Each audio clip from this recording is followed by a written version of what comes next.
Thanks, y'all, for coming today.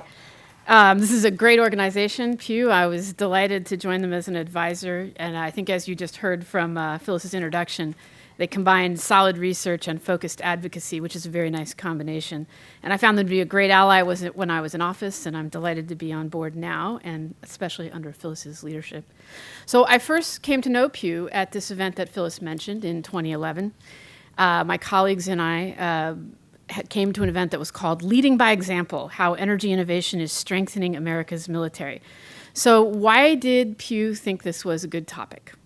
Because I think, first of all, security is a necessary function of governance, but the military is also a trusted institution in this country, probably the most trusted institution if the opinion polls are anything to go by. But also DoD is a very big business. It's a lot of money, it's a lot of people, it's a lot of global reach. But it's also a microcosm of our entire economy. This is an institution that has everything from the biggest daycare system to housing to transportation. So every economic activity that happens in this country happens at DoD. It's an organization that's very steeped in traditions and has ways of doing things that are long-lived, but it's also a first mover. It's known for being highly innovative.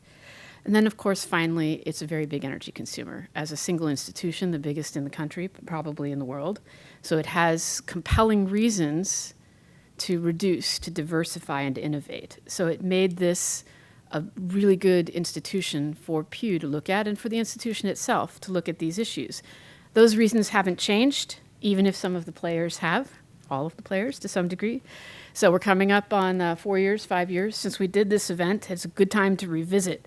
And I thought I'd just talk a little bit about what some of the goals were then, the last time we did this event, to just help you as you hear from our leaders here.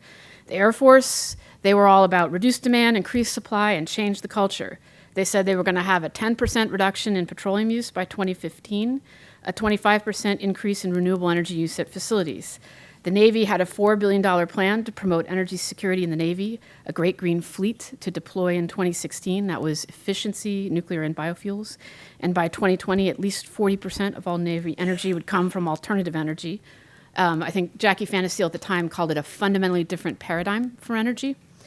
The Army had launched a net zero project, and at that point, they had just announced 17 pilot projects that were going to reduce energy waste and water.